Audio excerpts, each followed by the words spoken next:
guys, good morning. This is Maggie Raj here, and now I am going to get discuss about the light for class 10.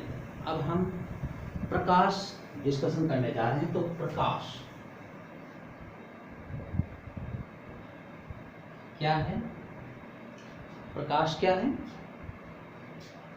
प्रकाश एक तरीके का विद्युत चुंबकीय विकिरण है, ठीक है ना।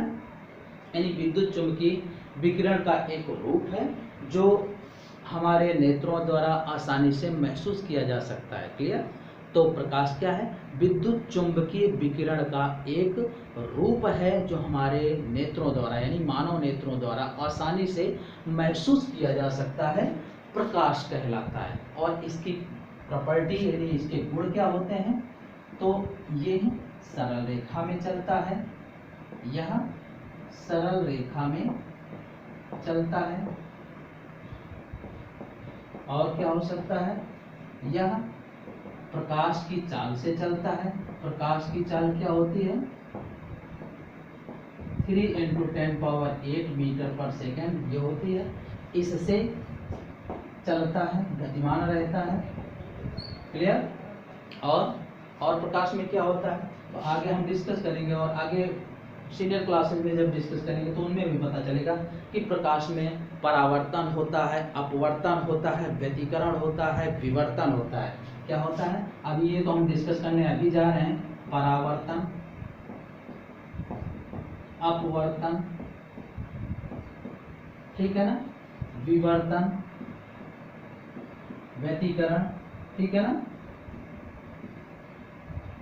ये सारी चीजें इस प्रकाश में, ये सारी घटनाएं होती हैं। क्लियर? तो प्रकाश में परावर्तन, अपवर्तन, विवर्तन, व्यतिकरण ये सारी घटनाएं होती हैं, और ये छोटे छोटे ऊर्जा के पैकेटों के रूप में चलता है जिन्हें हम क्वांटा या फोटॉन कहते हैं। तो कैसे चलता है? ये ऊर्जा के छोटे छोटे पैकेटों के रूप में चलता है, जिन्हें क्या कहते हैं? क्वांटा या फोटॉन कहते हैं। और इनकी ऊर्जा जो होती है डेल्टा E = hc/λ, ठीक है। H जो होता है प्लांक नियतांक होता है, वैज्ञानिक प्लांक ने बताया था, इसलिए प्लांक नियतांक 6.6 × 10⁻34 जूल सेकेंड इसका इकाई होती है। C आप जानते हैं, ये प्रकाश की चाल जो है वो C होती है, और लैम्डा होती है प्रकाश की तरंग दैर्घ्य। तो ये इसके कुछ प्रकाश के गुण हैं। अब हम इसी में से डिस्कशन करेंगे कि परावर्तन क्या है। पहला टॉपिक है परावर्तन, रिफ्लेक्शन। तो जब कोई प्रकाश की किरण किसी पॉलिश की हुई सतह पर टकराती है, ऐसे ये आने वाली किरण है, इसलिए इसको बोलते हैं आपतित किरण। ओके, तो टकरा करके जाने वाली किरण को बोलेंगे परावर्तित किरण, और ये होता है अविलंब। तो जब कोई प्रकाश की किरण किसी पॉलिश की गई सतह पर आपतित होती है तो टकरा कर उसी माध्यम में लौट जाती है। ओके, माध्यम में, उसी माध्यम में लौट जाना तो इस तरीके से, ठीक, और उसी पथ में लौट जाना मतलब जैसे आई वैसे। तो ध्यान रखिएगा ये दोनों बातें अलग अलग हैं। तो जब कोई प्रकाश की किरण किसी पॉलिश की गई सतह पर टकराती है तो टकराकर उसी माध्यम में वापस लौट जाती है। प्रकाश का यह गुण अपवर्तन कहलाता है। क्लियर? अब ये आपतित किरण है तो अविलंब से बना हुआ कोण, इसको आपतन कोण बोलते हैं। कोण I को क्या बोलते हैं? आपतन कोण। और परावर्तित किरण अविलंब से जो कोण बनाएगी उसे परावर्तन कोण बोलेंगे। तो ये आपतन कोण और परावर्तन कोण हो जाएंगे। अब ये जो परावर्तन होता है हम लोग सतत परावर्तन को पढ़ते हैं, लेकिन होता है ये दो तरह से। एक होता है सतत परावर्तन और एक होता है असतत परावर्तन। सतत परावर्तन में जो सतह होती है समतल होती है और इनमें जितनी भी किरणें आती हैं वो सारी समांतर होती हैं और टकरा कर जाएंगी तब भी वो समांतर ही रहेंगी। क्लियर? यानी ऐसे तो P समांतर Q समांतर R व A समांतर B समांतर C, ये होता है सतत परावर्तन। और आगे ये भी देखेंगे कि ऐसे जो कोण बनता था I और R, तो ये भी बराबर होता है। आगे पढ़ेंगे तो फिर आगे ध्यान रखिएगा। और असतत के लिए सतह इर्रेगुलर होती है, ऐसे टेढ़ी मेढ़ी, और इसमें जब प्रकाश की किरणें आती हैं तो वो समांतर नहीं पड़ती हैं, और जब ये टकरा करके जाएंगी तो भी ये समांतर नहीं होती हैं। A, B, C। तो P can not parallel Q, can not parallel R and A, B, C भी समांतर नहीं होती है। समांतर का चिन्ह बना के उसको काट दीजिएगा। तो ऐसा होगा तो कोण I और कोण R भी बराबर नहीं होंगे। तो ये हो जाएगा असतत परावर्तन। और हम लोग क्या डिस्कस करते हैं? सतत। क्लियर? तो फिलहाल हमने यहाँ जानकारी ले ली केवल। अब आगे हम डिस्कस करते हैं, ये तो परावर्तन था, परावर्तन के नियम। तो परावर्तन के नियमों में जब हम पढ़ेंगे तो दो नियम पढ़ेंगे। पहला नियम है प्रथम नियम कि आपतित किरण, ये देखिएगा, ये समतल सतह थी, ये अभिलंब था, ये आपतित किरण थी और ये परावर्तित किरण थी। ठीक है? आपतित किरण, अभिलंब और परावर्तित किरण तीनों एक ही तल में और एक ही बिंदु पर मिलते हैं। ये प्रथम नियम है। आपतित किरण, अभिलंब और परावर्तित किरण तीनों एक ही तल में और एक ही बिंदु पर मिलते हैं। इसे परावर्तन का प्रथम नियम बोलते हैं। और द्वितीय नियम क्या होता है?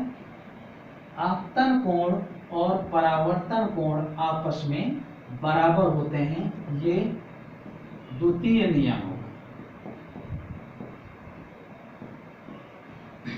आपतन कोण तथा परावर्तन कोण आपस में बराबर होते हैं और यही वजह है कि अब इनका निगमन जो हुआ है, कैसे हुआ I और R, तो ध्यान रखिएगा, ये हाइगेंस की द्वितीयक तरंगिकाओं के सिद्धांत से ये नियम पुष्ट किया गया। क्लियर? इस नियम की पुष्टि की गई। आगे हम जब अपवर्तन का द्वितीय नियम पढ़ेंगे तो वहां पर भी हाइगेंस ने ही सिद्ध किया था। तो दोनों ही नियमों की पुष्टि कि कोण I बराबर कोण R कैसे आया, कैसे सिद्ध हुआ, तो इस नियम की पुष्टि यानी सिद्ध किसने किया था? हाइगेंस ने। और हाइगेंस ने कौन सा सिद्धांत दिया था? सेकेंडरी वेव, द्वितीयक तरंगिकाओं का सिद्धांत दिया था।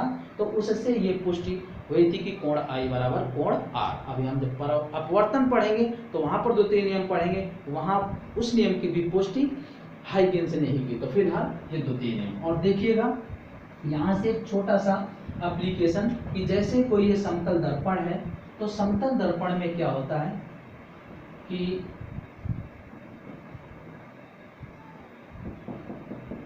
हम समतल दर्पण के सामने खड़े हैं, तो हम समतल दर्पण के सामने अगर 100 सेंटीमीटर दूरी पर खड़े, 50 सेंटीमीटर पर खड़े, तो हमारा प्रतिबिंब जो दर्पण में है कितने अंदर दिखाई देगा, महसूस होगा?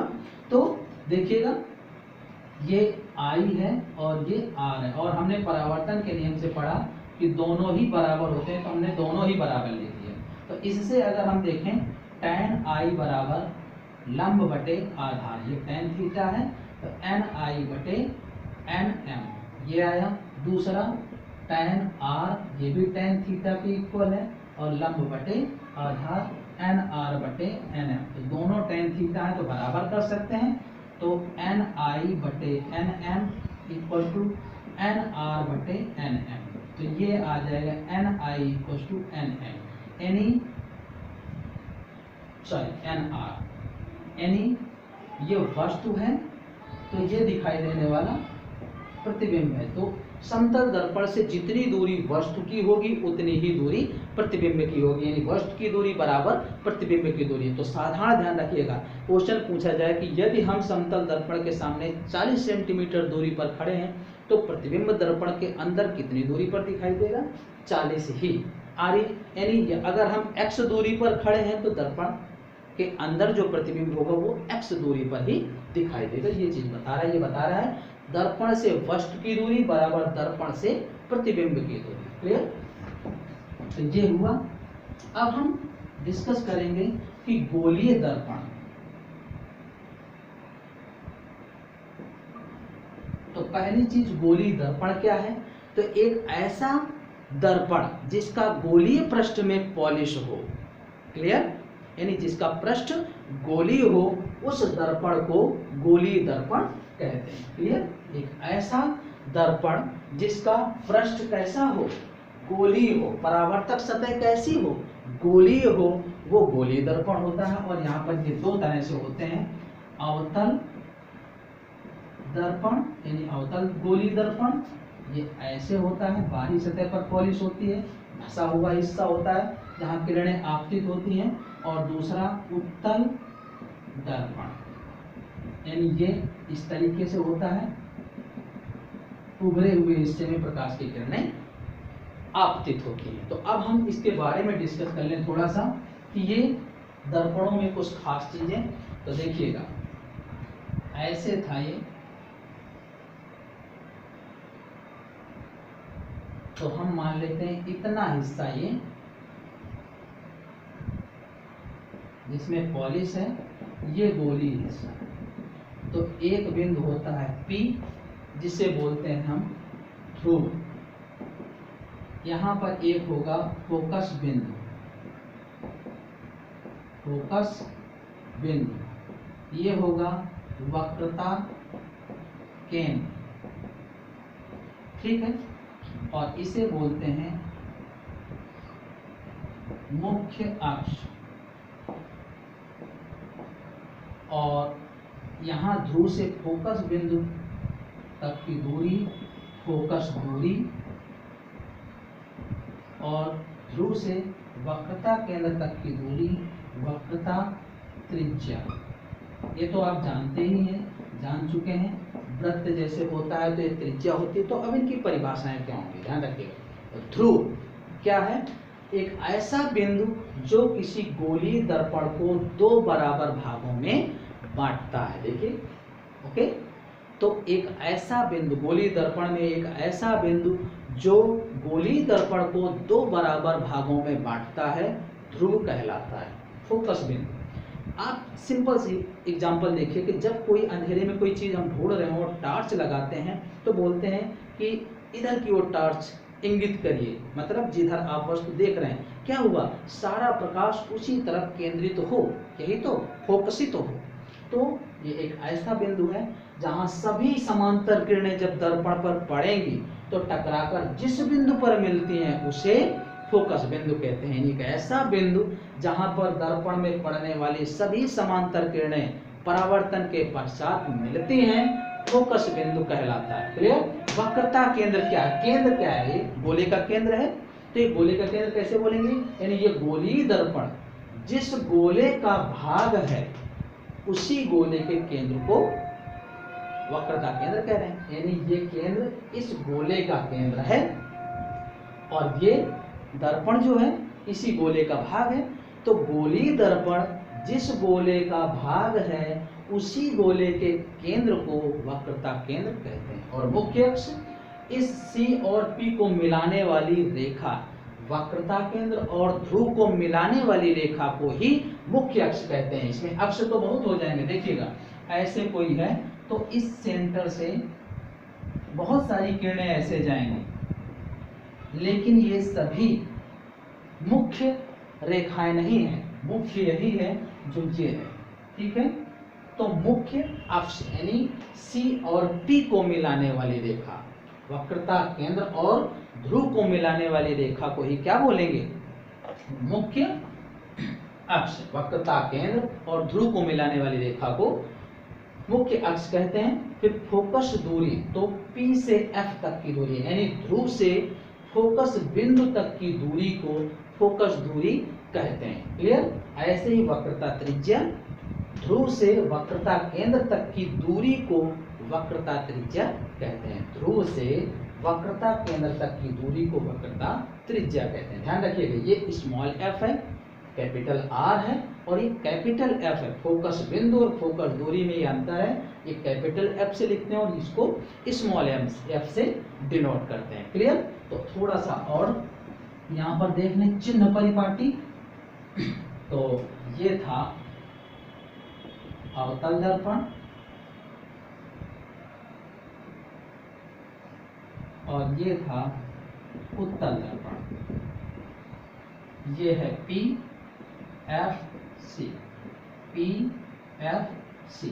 तो देखिएगा ये फोकस दूरी है और ये वक्रता त्रिज्या, तो यहाँ से लेकर ये एफ हो जाएगी और यहाँ ये आर हो जाएगी। तो ध्यान रखिएगा लेफ्ट साइड की सभी वैल्यू निगेटिव और राइट वाली सभी वैल्यू पॉजिटिव होती हैं। तो इसमें ये निगेटिव और इधर वाली पॉजिटिव। तो ध्यान रखिएगा अवतल दर्पण में लेफ्ट, कभी भी गोली दर्पण है तो लेफ्ट साइड वाली सभी वैल्यू निगेटिव, चाहे इसमें हो चाहे इसमें हो, और राइट वाली सभी वैल्यू है पॉजिटिव। तो लेफ्ट में ये पढ़ रहे हैं तो एफ निगेटिव या आर भी निगेटिव, और इसमें राइट में पढ़ रहे हैं तो एफ पॉजिटिव रहेगा या आर भी पॉजिटिव चिन्ह के साथ रहेंगे। तो ध्यान रखिएगा ये थी चिन्ह परिपाटी, और चाहे वो दाईं ओर हो चाहे बाईं ओर हो, ये बात ध्यान रखना। जब ऊंचाई की बात आए तो ऊपर की ओर ऐसे हो तो धनात्मक और नीचे की ओर हो तो